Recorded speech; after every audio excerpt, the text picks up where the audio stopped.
Olá, sou Antônio Dimas Miguel. Neste vídeo vou orientar a você para que possa elaborar sozinho a planta da casa que quer construir. Com este anteprojeto, você vai economizar tempo e dinheiro quando procurar um engenheiro ou um arquiteto para fazer seu projeto definitivo, pois eles não vão precisar fazer um monte de estudos até que um lhe agrade. Eu vou te dar 10 dicas básicas para você poder começar a elaborar esse seu projeto. A primeira informação que você precisa obter é a respeito das restrições do seu loteamento. Normalmente, na própria matrícula ou escritura do seu imóvel, você já tem essas restrições, mas se você não tiver, pode conseguir no cartório de registro de imóveis. Elas vão indicar, por exemplo, quanto de recuo você precisa deixar na frente, nos lados, no fundo da sua propriedade, a altura máxima da construção, etc. Feito isso, você precisa tomar uma segunda decisão, que é a respeito do número de pavimentos do seu imóvel, se você vai fazer uma casa térrea ou vai fazer um sobrado. Sem essa informação, não dá para a gente começar a traçar o anteprojeto. O terceiro ponto que você precisa analisar é quantos e quais cômodos você vai fazer nessa casa. Por exemplo, quantos banheiros você vai fazer, quantos dormitórios, se vai ter garagem, lavanderia, tal, sala, cozinha. Tudo isso você precisa colocar no papel para que você possa começar a esboçar um croquis. A partir do momento que você já tem as informações do número de cômodos e quais serão eles, você precisa saber que dimensões vão ter cada cômodo.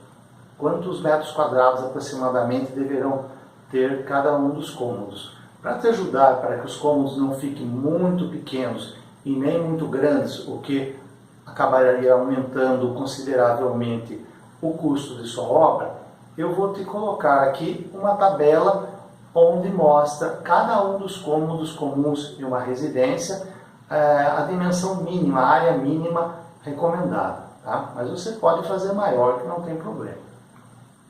A partir do momento que você define as dimensões dos cômodos e você traça a sua planta, seu esboço, você vai querer saber onde você vai colocar janelas e quais as dimensões dela. A primeira questão é a respeito da área de iluminação. Normalmente as prefeituras exigem que a área da janela seja no mínimo 1/8 da área do piso do cômodo. Então vamos supor que você tem um cômodo de 8 metros quadrados, dividido por 8 vai dar 1 metro quadrado. Essa seria a área mínima da sua janela. Se é um cômodo de 12 metros quadrados, dividido por 8, para achar 1/8, vai dar 1,5 metro. Ou seja, uma janela de 1 metro por 1,5 dá 1,5 metro quadrado. Seria suficiente para iluminar e ventilar esse cômodo. E assim por diante.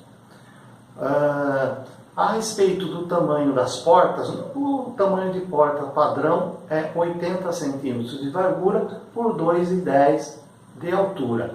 Procure não utilizar portas com menos de 80 centímetros de largura, mesmo nos banheiros, porque se um dia tiver uma pessoa cadeirante, você receber uma visita de uma pessoa nessas condições de sua residência, ele não vai conseguir acessar o banheiro. Então, procure utilizar todas as portas com pelo menos 80 centímetros de largura.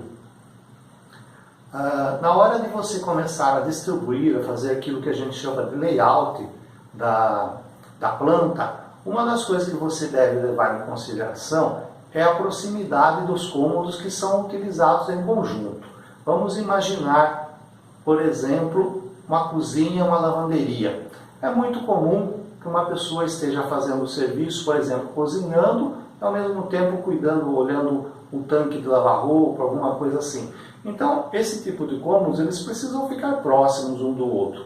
Mesma coisa, por exemplo, um dormitório que não tenha banheiro, que não seja suíte, você não deve colocar a porta do banheiro, que será utilizado por ele, muito longe para a pessoa não ter que atravessar a casa toda até chegar no banheiro, Então aí é uma questão de bom senso.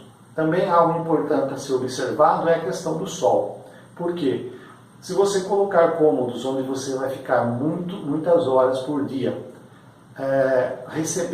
sua parede recebendo a luz solar, esse cômodo vai ficar mais quente. Então você precisa tomar esse cuidado, senão terá que tomar alguma medida paliativa, como plantar alguma árvore, fazer alguma pérgola, alguma espécie de sombreamento, evitando que essa parede esquente demais.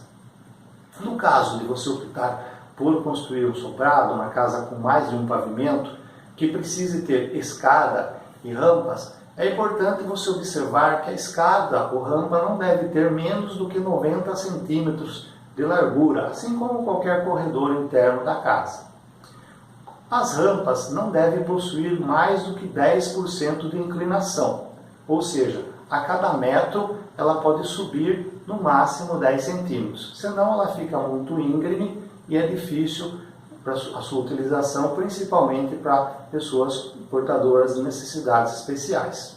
No caso das escadas, a altura máxima de cada degrau, permitida por norma, é 20 centímetros, mas o que a gente aconselha é que não passe de 18 centímetros.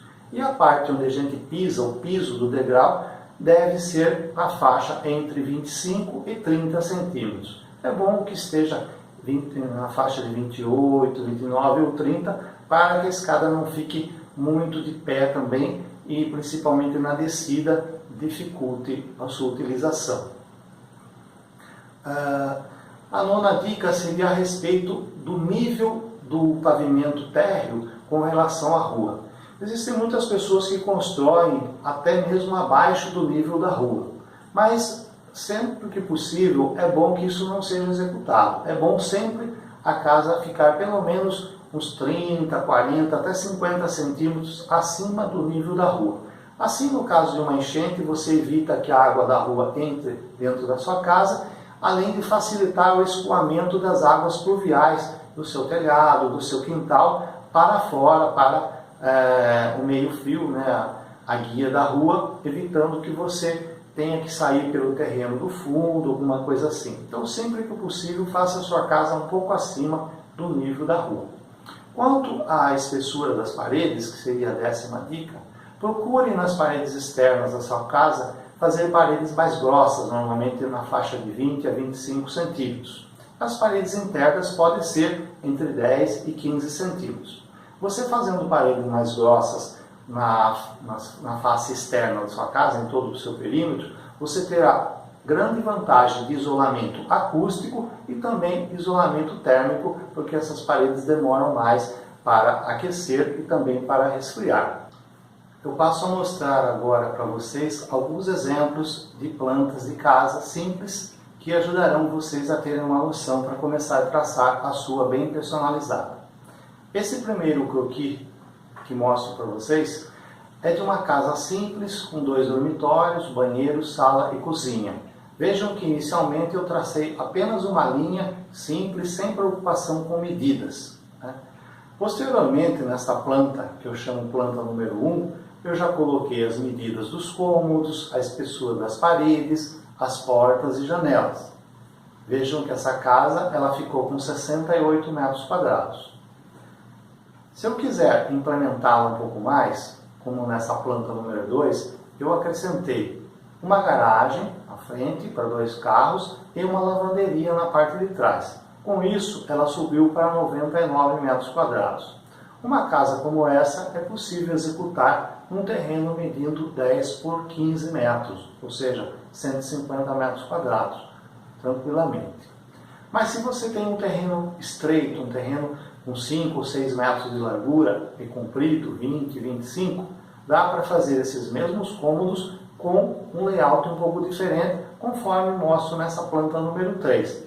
Ela tem os mesmos cômodos e ficou com 76 metros quadrados. Também nela dá para dar uma aprimorada. Se você colocar uma garagem na frente e uma lavanderia no fundo, é possível você executar com 97 metros quadrados.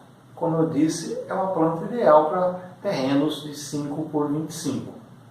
Mas se você tem um terreno maior, por exemplo, 10 por 25, quer fazer uma casa maior com 3 dormitórios, suíte, sala 2 ambientes, garagem para 2 carros, veja essa planta número 5. Ela ficou com 129 metros quadrados, tem uma disposição legal e não sai por um custo muito elevado porque a sua área não é tão grande. Muito bem, se você gostou desse vídeo, dá um clique em gostei, se inscreva no canal e ative as notificações. Até o próximo!